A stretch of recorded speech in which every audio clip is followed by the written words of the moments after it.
আজি উদলগুৰি জিলাৰ UN academy এখন স্কুলত আহি মোৰ খুব ভাল লাগিছে।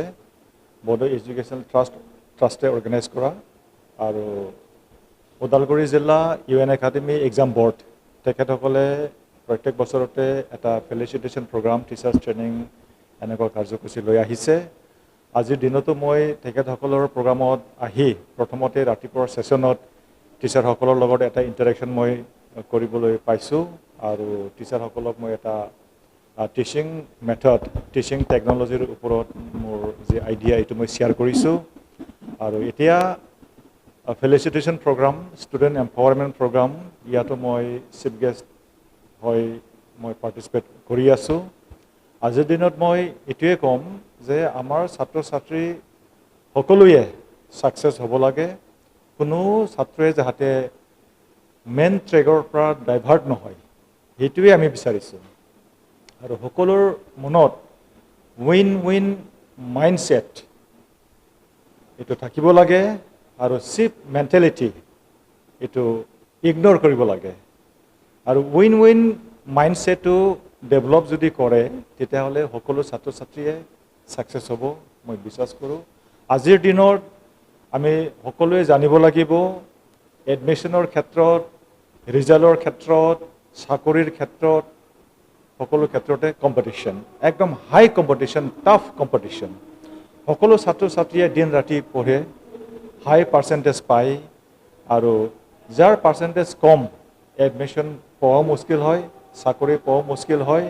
সেইটো কাৰণে ছাত্ৰ ছাত্ৰীয়ে যেতিয়া মানে পঢ়ি থকা সময় ছাত্ৰ জীৱন তেতিয়া এটাই কথা চিন্তা কৰিব লাগে যে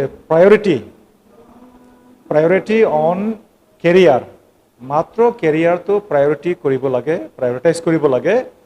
যে এটা চাকৰি কৰিবৰ কাৰণে বা কেৰিয়াৰত ছাকচেছ হ'বৰ কাৰণে ছাত্ৰ ছাত্ৰীয়ে কিতাপ পঢ়িবই লাগিব। কিতাপ নপঢ়াকৈ কোনো মানুহে ডক্টৰ হ'ব পৰা নাই, ইঞ্জিনিয়াৰ হ'ব পৰা নাই, প্ৰফেচৰ হ'ব পৰা নাই। दिनै जों जोबोद गोजोननाय मोनदों मानोना जोङो बड' एडुकेशनल ट्रास्टआ जोङो साननैनि हाबाफारि लानानै उदालगुरि इउएन एकाडेमियाव जोङो टिचार्स ट्रेनिं लोगोसे फरायसाफोरखौ बरायनाय बे हाबाफारिखौ लानाय जादोंमोन। आरो जोङो 2 तारिखाव माने 2 खालाराव जोङो फोरोंगिरिफोरखौ फोरोंनाय बे मावबादाखौ जों लानाय जादोंमोन। बेयाव जोंहा गं 20 फरायसालिनि फोरोंगिरिफोरा बाहागो लादोंमोन। इउएन एकाडेमि उदालगुरि डिस्ट्रिक्ट इउएन एकाडेमि एग्जाम बोर्डनि बिथांमोनखौ जोङो फोरोंगिरि ट्रेनिंखौ जों होनाय जायो। आरो बे मावबादाखौ जों बोसोरफ्रोमबो लायो आरो बेयाव जोङो बड' एडुकेशन ट्रास्टआ जोङो मदद होयो। बिनि अनगायैबो उदालगुरि डिस्ट्रिक्ट इउएन एकाडेमि एग्जाम बोर्डनि गं 20 फरायसालिनि मेट्रिक होनाय फरायसाफोरखौ 7 फरायसाफोरखौ जों बरायो।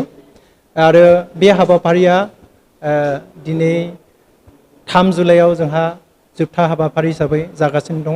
बेयाव जोङो गाहाय आलासि हिसाबै जोङो जोंनि बर'निनो फुंखा सुबुं बिथां मेलेमजिबि जोंनि बर'नि आगुमा मानगोनां डक्टर अजित बर' सारा बिथाङा बाहागो लादोंमोन। बिथाङा दिनै जोंनि बे आफादनि हाबाफारिनि गाहाय आलासि हिसाबै बिथाङा बाहागो लादों। बिनि अनगायैबो दुलाराय बर' फरायसा आफादनि लोगो गाहाय नेहाथारि बिथां दिनेश ब्रह्मआ दिनै जोंनि गेजेराव फैनानै बे हाबाफारिखौ बेखेवना होलांदों। बिथाङा गोबां माखासे बाथ्रानि गेजेरजों फोरोंगिरि लोगोसे फरायसाफोरखौ थुलुंगा होदों आरो जों जोबोद गोजोननाय मोनदों। जोङो बड' एडुकेशन ट्रास्टआ बेबायदिनो फरायसाफोरनि थाखाय बिथांमोननि सोलोंथायाव जाहाथे साबसिन हामसिन जायो बिनि थाखाय जोङो टिचार्स ट्रेनिं फरायसालिफोरखौ नायदिंनाय बे हाबाफारिखौ जों मावबाय थायो। आरो बेयाव जोङो इयुनावबो बेबायदि जोङो सोलोंथाइनि बुब्लियाव जोङो गोबां हाबाफारिखौ जों मावलांगोन। बेखौनो नोंथांमोननि गेजेराव फोरमायबाय।